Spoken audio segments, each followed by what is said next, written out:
doctorante en entomologie, stagiaire du docteur Ibrahim Sarr. Donc voilà, là on a deux blocs, bloc 1 et bloc 2. Chaque bloc a été divisé en 25 lignes ou entrées que vous voyez là. Hein? Ici, c'est la première ligne, deuxième ligne, et chaque ligne est caractérisée par une variété qui est différente des autres variétés. Donc ici, on a deux blocs d'Idine, comme le docteur l'a dit tout à l'heure. Idine, c'est international, disease, voilà, insectes, nursery. Donc là-bas, vous voyez trois blocs de MLT. MLT, on a trois blocs, bloc 1 là-bas, et bloc 2 au milieu, et le bloc 3 à gauche. Chaque bloc a été divisé en 50 lignes ou entrées. Et chaque ligne est caractérisée, comme ici, par des variétés qui sont différentes. Voilà. Ces variétés viennent du Texas, comme le docteur l'a dit tout à l'heure. Et notre but ici, c'est de voir la résistance à la cécidomie, n'est-ce pas? Maintenant, voilà. Maintenant, on a commencé à faire des observations au niveau des maladies foliaires pour l'instant. Maintenant, on a pu observer qu'il y a 5 à 6 maladies. Mais la plus répandue est le Ramulus spora. Voilà. Que ce soit au niveau de ces deux blocs et que ce soit au niveau de ces trois blocs. En tout cas.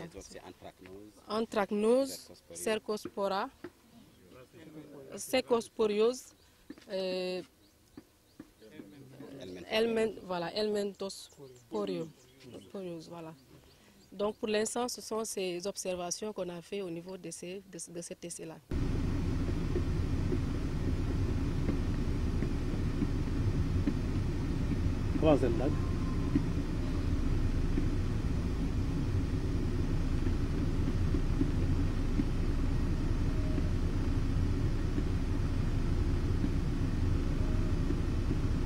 Devam.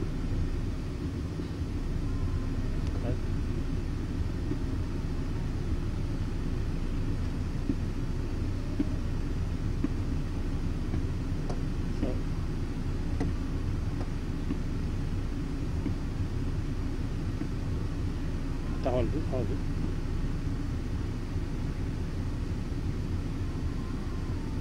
La levée n'est pas très homogène. Hein? Avancez, waaw. Avancez tuuti nga taxaw. Avancez tuuti nga taxaw bi. Avancez tuuti. Taxawal bi. Voilà.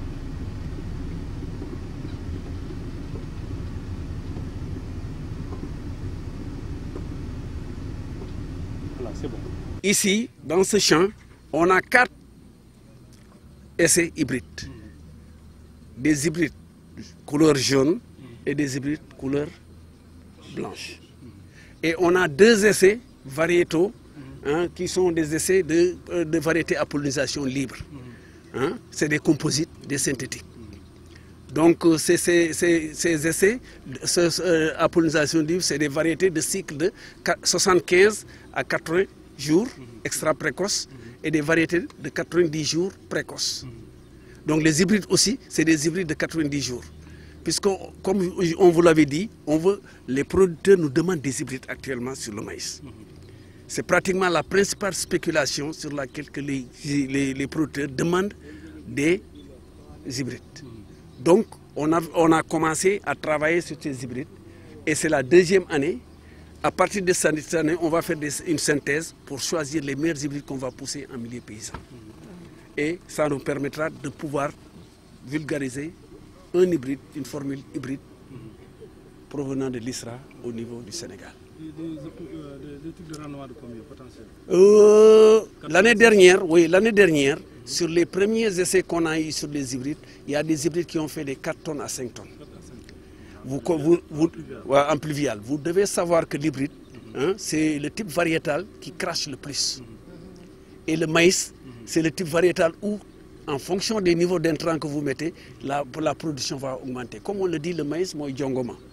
Djongoma ou Ganchakila. Ce n'est pas à tous les niveaux qu'on va vulgariser. C'est en fonction des besoins et des demandes. Et il y a des producteurs qui demandent. Et puisqu'ils demandent, on doit leur fournir ce dont ils ont besoin. Est-ce qu'on aura accès aux parents?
Attention, yem leen sëñ yéen bokk leen de jële la góor gi jege leen tuuti la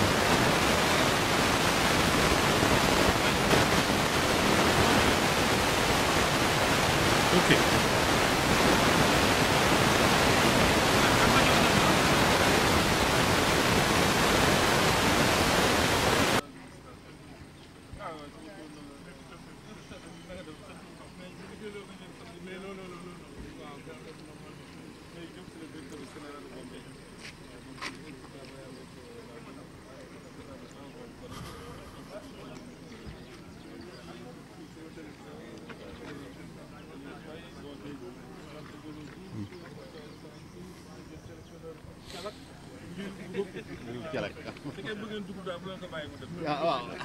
On vous le laisse ici. Voilà, c'est ça. Moyen de savoir. Ah, Diallo,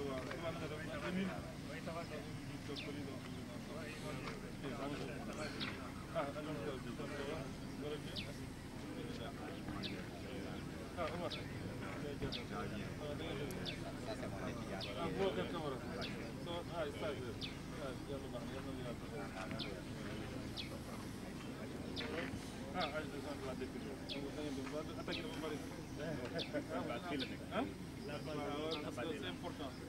L'idée bien de vous, c'est très important. La pression sanitaire a réduit les récoltes, c'est ça. Nous, c'est notre spécialité.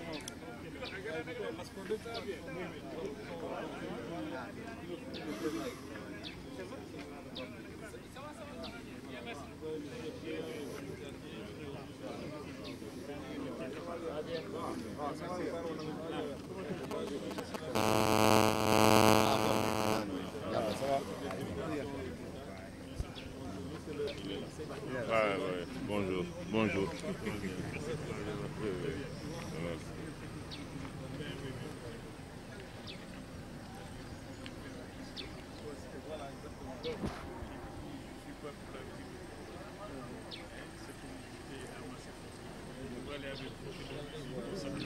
Et après rendre compte également. C'est très bien.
était depuis quelques années à la recherche.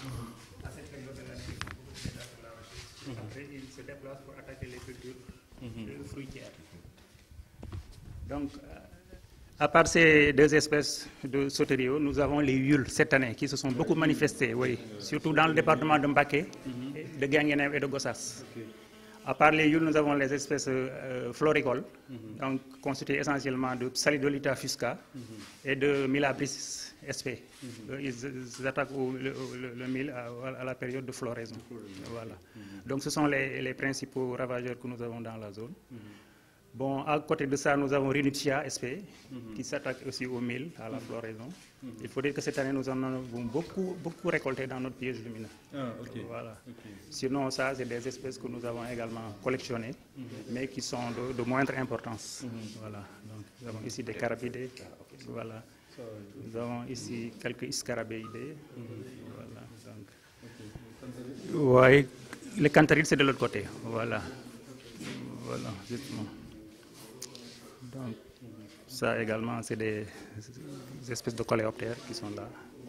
Et ici, nous avons des espèces qui nous paraissent utiles. C'est Pimelia senegalensis et Vieta senegalensis. Donc, c'est des ennemis naturels qui s'attaquent aux œufs de sauteriaux. C'est la lutte biologique, quoi. C'est pourquoi nous avons voulu les exposer pour un peu les montrer, quoi. Voilà. Ici également, nous avons des Tenebrionidés, donc c'est la même famille que les Pimelia et Vieta senegalensis.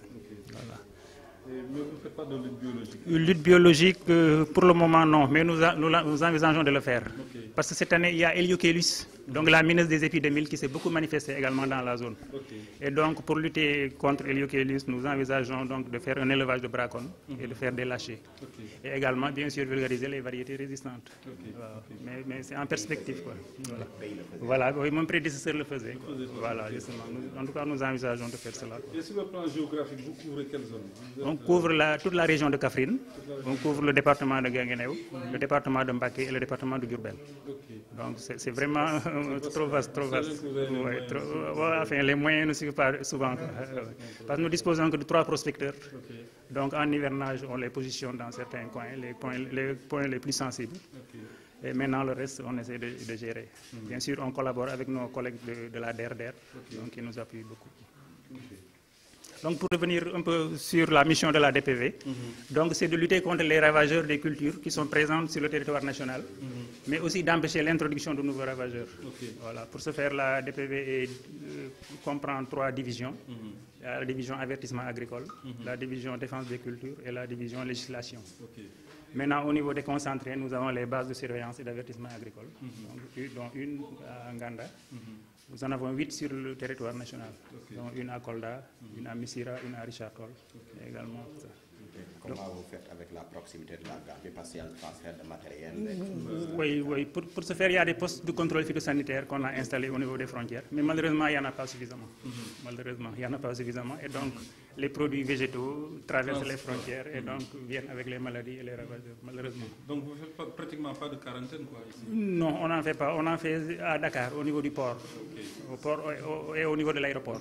Oui, mais au niveau des régions, on n'en fait pas. Oui, c'est pas le cas. Et les mouches des fruits, vous en avez ici? Il n'y a pas de pression dans la zone, parce que nous avons installé même des pièges dans certains périmètres maraîchers et fruitiers, mais vraiment on n'a pas beaucoup capturé, quoi. Parce que ce n'est pas une zone de production fruitière, ce n'est pas comme la Casamance ou bien la région de Thiès. Oui, mais c'est aussi le maraîchage. Oui, effectivement, il y en a. Mais, effectivement, c'est ça. En tout cas, nous avons installé des pièges dans certains périmètres. Et nous suivons. C'est d'alerter, quoi, si les gens sont voilà, justement. parce que la mouche des fruits, c'est des dégâts. Voilà, effectivement, c'est ça. Les mouches des fruits, parce que si vous prenez la tomate, si vous prenez le piment, le problème majeur au niveau du piment, c'est la mouche. Effectivement, c'est ça. Effectivement, c'est un truc refuge, quoi. Effectivement, c'est ça. Cache là-bas. Voilà, c'est ça. Et quand les trucs ressortent, voilà, c'est ça, effectivement. Oui, c'est ça. Donc ils sont polyphages, quoi. Ils changent d'autres, quoi. Voilà. Peut-être leur dire aussi que les étudiants, c'est là où, après avoir coupé les épis, voilà, justement. Voilà, justement. On les a formés comment identifier ce qu'on est en train de faire là-bas. Donc il récolte, il vient, il travaille avec lui. Au niveau du laboratoire. L'année dernière, nous avons accueilli un étudiant et cette année également, ça nous a amené un deuxième étudiant. Donc depuis l'année dernière, nous travaillons ensemble. Est-ce que les producteurs bénéficient de cette formation? Oui, il y a des séances de formation que nous faisons. Oui, et elle est également destinée elle est essentiellement destinée aux producteurs. Ouais, sur l'utilisation des produits chimiques, sur l'importance des ennemis naturels et tout ça, quoi. L'identification des ravageurs. C'est des producteurs organisés en GIE ou OCB? Oui, en tout cas, c'est des producteurs organisés en CLV. Nous avons créé des CLV, comités de lutte villageois. Voilà. Donc, ce sont nos répondants au niveau des villages et à chaque fois, on les convoque pour un peu les mettre à niveau. Mais parmi ces ravageurs, quels sont les plus importants? Et dans la zone, comme je l'ai dit, c'est les sauteriaux, surtout Eudalus sénégalensis. Surtout l'année dernière, il a créé beaucoup de dégâts. Heureusement, cette année, il s'est très peu manifesté. Bon. Donc, on peut peut-être assimiler ça à la physionomie de l'hivernage, de la configuration de l'hivernage. Parce que quand toujours il continue, les émergences continuent, donc les ravages, quand il y a des pauses pluviométriques, on peut faire beaucoup de ravages. Donc, à part Eudalus sénégalensis, nous avons les cantharides, qu'on appelle généralement les cantharides. C'est Salidolita fusca et l'autre, Mylabris sp. Ils causent aussi d'importants dégâts sur le mil.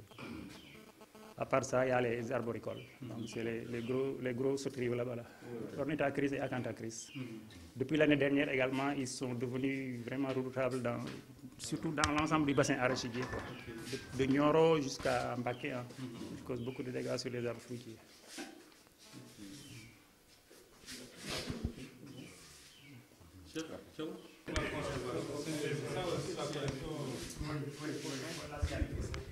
C'est des boîtes de collection qui ont été prises de 10 ans.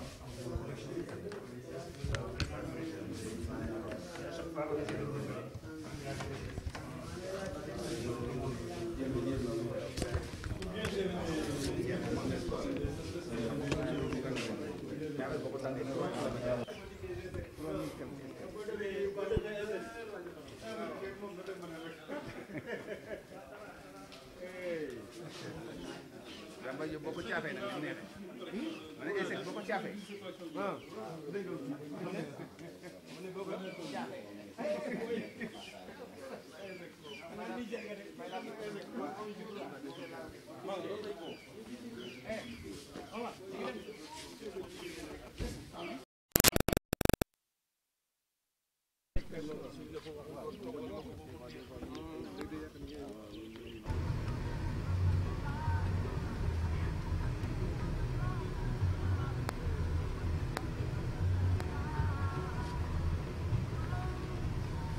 Oui.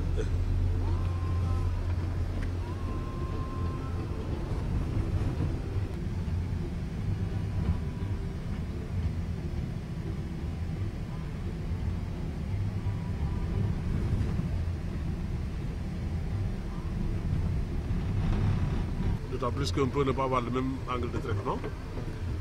C'est pas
On est en kikina, hein, parfois.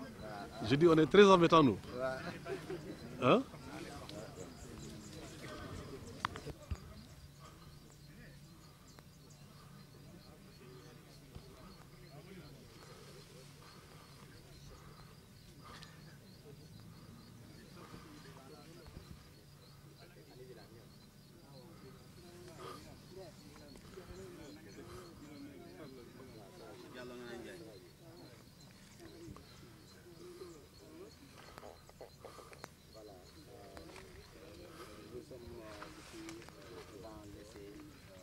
Nous sommes ici dans l'essai à côté du village de Wantenko.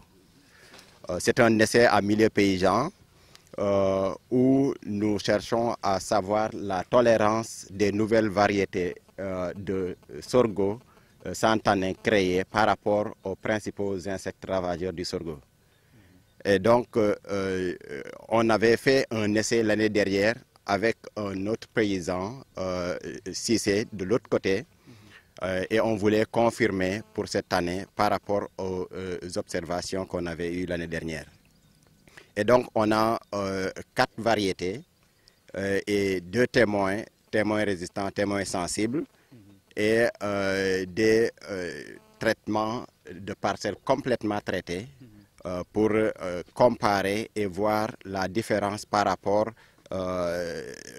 aux attaques des différents insectes.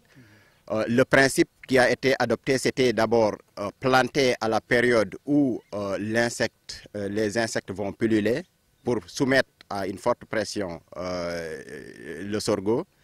Ensuite, en fonction des ravageurs comme Anterigona, on a ajouté du poisson pourri parce que c'est des diptères qui sont attirés par la pourriture et une fois dans la parcelle, commencent à pondre sur les feuilles et à partir de ce moment-là, on a un inoculum beaucoup plus élevé pour soumettre encore davantage la pression sur les plantes.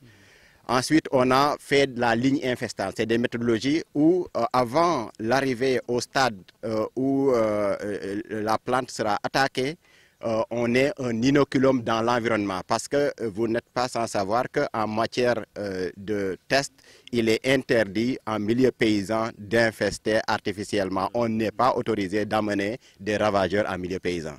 Et donc, c'est dans les conditions naturelles qu'il faut le faire en essayant de capitaliser sur la biologie des insectes et la synchronisation avec les phases sensibles de la plante. Donc, c'est ce qu'on a fait ici.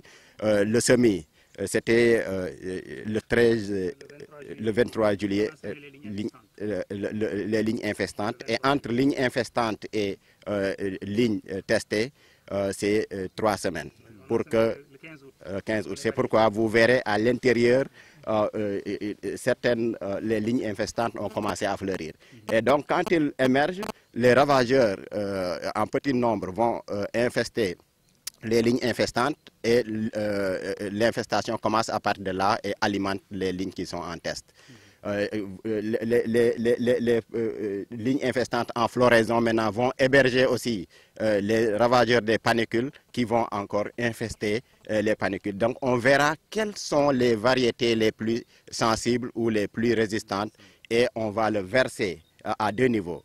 Le premier niveau, c'est au niveau producteur parce que c'est des variétés maintenant santanées qui sont en vulgarisation.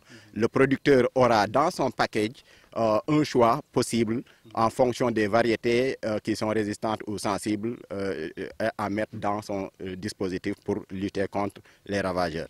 L'autre possibilité, c'est avec le programme de sélection. Ils pourront puiser à partir de ces informations-là et mettre dans le programme de sélection, favoriser une variété en fonction des objectifs visés. Bon, peut-être je vais donner à l'étudiant pour contribuer et dire ce qu'il est en train de faire dans la parcelle et ensuite essayer de dire ce qu'il a observé pour le moment. Camara. Il faut dire que tu es un Ganda. D'accord. Bon, je me présente M. Boubacar Camara, bon, étudiant en Master 2 de phytopharmacie et protection des végétaux à l'ICAD. Bien, bon, j'ai commencé le stage à partir du 2, mais vu le retard de la pluviométrie, bon, on est obligé de démarrer vers fin juillet. Ben, donc, comme mon encadreur, le docteur Sarr, l'a bien dit, donc ici, nous faisons le criblage de 4 variétés. D'abord, l'essai est implanté dans le village de Wentenkou, et dans la commune de Nganda, plus particulièrement dans la région de Kaffrine. D'accord. Ok. Donc, nous sommes en train de cribler des variétés, 4 variétés, Nganda, Daru, et Ngente, et Ngent et Faourou. Donc, nous avons placé d'abord des lignes infestantes pour l'attraction d'abord des insectes, des ravageurs, puis après on a décalé avec les semis des variétés, des autres variétés concernées. Donc la première phase, on est en phase d'observation. Nous avons commencé à observer Anterigona sogota, où est la mouche des jeunes pousses. Actuellement, nous avons fait 3 observations. Actuellement, les plantes sont à 58 jours. À 58 jours, maintenant, nous devons commencer l'observation à partir, oui, à la date du 11, à partir octobre. Donc, on aura à effectuer la deuxième phase d'observation concernant les punaises et la cécidomie du sorgho. Oui, de la jeune pousse jusqu'à la récolte. Voilà en quelque sorte le travail que nous sommes en train de faire actuellement. Maintenant, vous avez un paysan devant vous. Hein? Parlez en Wolof. En Wolof. Bon, sama Wolof nak setul nak. Je suis un Joola. Bon, damay jëm. Bon, tey ñu ngi fi Nganda. Wetu benn village bu ñu tudd Wentenkou. Dañu béy bësi boo xamante ne moo gën a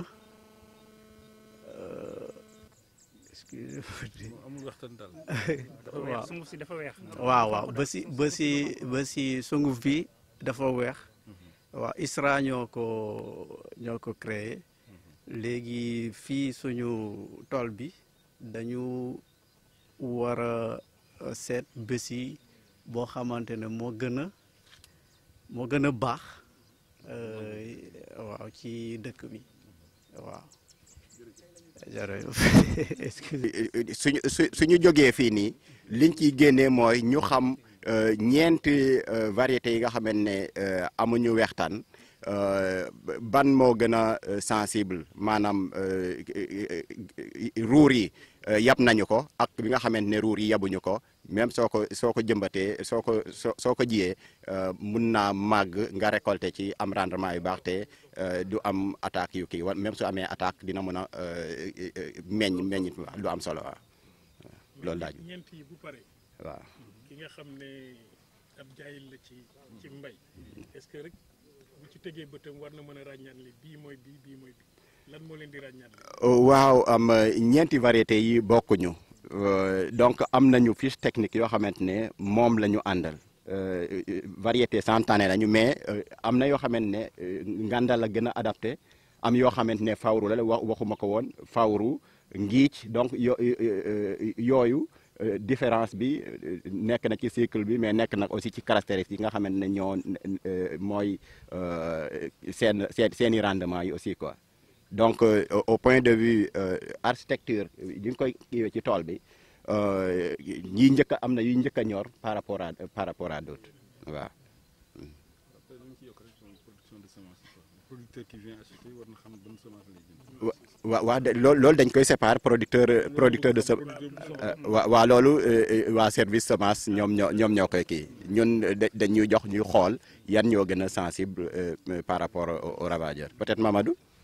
waaw demee bay créer variété dafa am ay pàcc yu bëri yoo xam dañ koy seet maanaam bu ñu xësee taxawal variété maanaam dañuy xool ni variété bi ñu bëgg a créer fan la jëm ak kat moo ko soxla dans quelles conditions lañ ko war a créer maanaam est-ce que sur le plan goût culinaire organoleptique neexaayam moo gën yi fi nekkoon couleur bi ndax ni mu mel ndax loola méngoo na ak bëgg-bëggu ñu ko laaj ñu door a créer bu ñëwee bu ñu créer pare xool maanaam boo koy bay variété boobu lan la laaj est-ce que techniquement mën nañ ko def socialement est-ce que méngoo na ak cosaanu nit ñi valeur sociale ñetteel ba économiquement est-ce que am na rentabilité dinañ ci gis njariñ parce que bay loo xam ne gisoo ci njariñ aussi amul maanaam ñetteel ba et c'est sur le plan environnement am na impact mooy lii ñuy def maanaam est-ce que xeetu sorgho yi ba si gini gunóor yi dinañ bari gunóor ou bien dinañ ko sopp ou bien duñ ko sopp est-ce que ci am na ci xeet yoo xam ne dañuy résistante maanaam ci attaque gunóor yeeg yooyu donc loolu sélectionneur yëpp loolu la ñuy liggéey ça veut dire que liggéey boobu maanaam bu nekk am na xeetu gàncax bu bees bu génn sélectionneur maanaam gëstukat yëpp dañ ci am liggéey dañ ci am wàll ñii gëstu la ñu génn nañu gàncax bu bees bi waaye yamul foofu noo koy bayee yan condition nga koy bay feebar yi yan feebar moo ci am bu feebar yooyu amee nan nga koy saafara maanaam li ngay xam ni boo ko dëbbee ba mu mokk nekk dugub waa ITA dañ ko war a liggéey aussi gëstu ko ni la farine bi de nii la toll protéine bi nii la toll glucide bi lipide bi nii la toll donc pour wane ni rek liggéey bi mbooloo ko sëq par rapport à ça unité production nag bu ko gaa yi liggéeyee ba pare ba génne loolu yëpp ba mu tasaare ko ba mu leer ci bopp ñëpp dañuy génne fiche technique ni fawru wala daar wala ngent wala beneen nii lay tëddee kii mooy yaayam kii mooy papaam fii la jóge lii la bëgg gox bi lañ koy bayee bu feebaree feebar yi ñoo koy dal nii lañ koy saafara booy def engrais bi nii ñu koy defee boo ko bayee ba mu ñor rendement bii lay joxe bu joxee rendement boobu nga dëbb ko bëgg ko def sunguf def ci cere dina la taux de protéine farine bi nii lay mel parce que yii ñu wane yëpp farine yu weex tàll la contrairement yi fi jotoon am ba mu des F220 bi donc loolu jubóo ci bu ne tey dañ ko faru bi dañ ko fi bëgg a tàmbali diirub ñaata at wala ñaata nawet lañ koy toog di ko gëstu di def ay observation ñii di xool yàqkat yi ñii ne buy màgg nii lay màggee nii lañ koy xeexe il faudrait que ñu def expérimentation bi ci li mu diiru lii pour que ñun ñëpp ñu daal di méngoo ñun ñu ci doon liggéey yëpp ne doon day semence bi léegi génn na telle variété. li ma ci bëgg a yokk rek moo di bu gëstukat bi ñëwee ba gëste ba tabax xeetu gàncax bi bu mu génn dafay des li ñuy wax test multilocaux maanaam daf koy tasaare ci gox yëpp ci biir réew mi ci condition yi nga xam ni li mu testé day